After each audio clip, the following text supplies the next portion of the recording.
Don't you just hate normal vacations with their fun, relaxation, and good vibes? Shouldn't there be a vacation for those of us who want to experience the post-apocalyptic dread of Half-Life 2 in real life? Probably no one has asked that question before, but now you're watching a video about it, so here we are.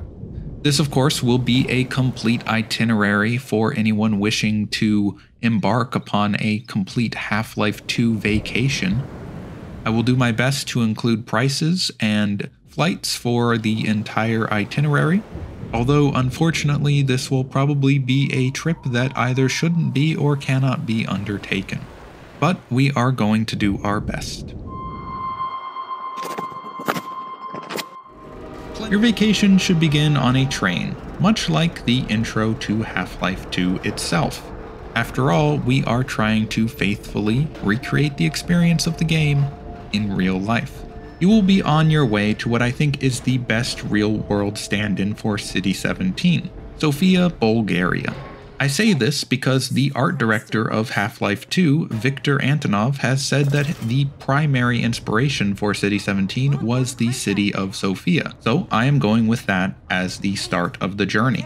Some areas of City 17 are possibly inspired by other Eastern European cities, but we have to start the journey somewhere, so it might as well be here. I suggest you start this vacation by hopping on the train from Bucharest to Sofia, which will set you back a cool $50. This is a 9-hour, 27-minute train ride, which could give you time to play both of the Half-Life 2 episodes, or you could listen to G-Man's opening monologue for Half-Life 2 about 900 times to get you into the right headspace for this vacation.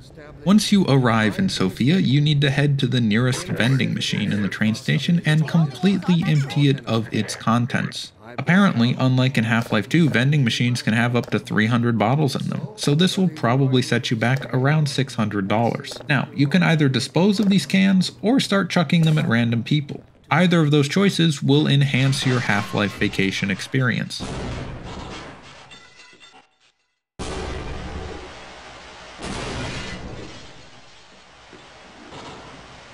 Now, after combing the internet for the perfect hotel for your stay in Sofia, Bulgaria, I landed on this guest apartment because honestly the picture they are using to showcase it almost looks like a screenshot in the game. This will set you back $70. In the morning, you can check out the city's canal. Surprisingly, it almost seems to have less water than the canal in Half-Life 2. I also don't really think you could fit an airboat in it. That's kind of disappointing, but oh well. And that's actually all we're going to do in Sofia for now, although we will be returning here for the last leg of our journey. Up next, you're going to take a flight to Yakutsk, Russia, which will set you back around $750. From there, we will be visiting the abandoned Siberian mining town of Kadukchan, which has been abandoned since 2010. I'm not really sure what the rental car situation is at the Yakutsk airport, but for those wishing to forgo the car and save some money, Kadukchan is only a 12-day hike away. Like the town in Half-Life 2, it also has a gruesome history, as an explosion that killed 6 people led to the closure of the town's final mine in the 1990s. There's not really a hotel or anything here. As I mentioned, this place has been abandoned fully since 2010. Hopefully, you brought a tent. There are also few amenities at this abandoned mining town, so after a brief walk around town, you should probably either walk or drive back to Yakutsk. From there, you'll fly from Yakutsk to Astana, Kazakhstan. Now, from there, you'll rent a car and travel to the Aral Sea region.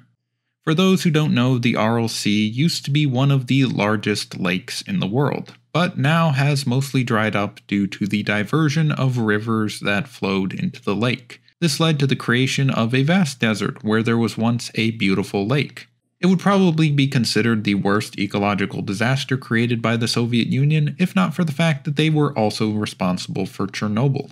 I believe that wandering along the edge of this greatly diminished lake will recreate the feeling of the lowered sea levels along Highway 17. I think it is noted somewhere, possibly in Half-Life 2 Raising the Bar, that the Aral Sea was one of the main inspirations for the Combine draining the world's oceans.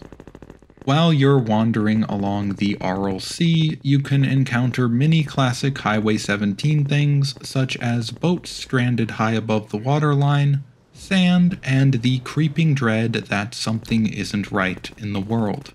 If possible, you should try to rent a dune buggy for this part of the journey, as I imagine it can only enhance your experience. From Kazakhstan, you'll now fly to San Francisco to visit the famous Alcatraz prison. This flight will cost about $800. I think Alcatraz is probably about as close as you can get to the Nova Prospekt experience without actually breaking into a real prison. But I'm trying to keep this video within the realm of legal possibilities. I believe you can even stay at Alcatraz overnight in one of the prison cells if you want to. So that takes care of your hotel. Also, since you're in America, you should also visit a gun range to get the full Half-Life 2 FPS experience. Yes, there are gun ranges in California, even in the Bay Area. I checked, just for this video. To end this wonderful vacation, you'll fly back to Sofia, Bulgaria. I believe this will also cost around $700 to $800. This time you'll join with a small group tour, where other guests will block your views, trip you up, and generally get in your way. This, I think, would be a great way to replicate the squad mechanic from the game. From there, you will visit the tallest building in Sofia, Bulgaria, the Sky Fort. Yes, it's called the Sky Fort, which is kind of silly, but look, you can just call it the Citadel, because that's why we're here. You will conclude your vacation on the top floor, looking out at the beautiful skyline of Sofia. Well, that was quite a journey.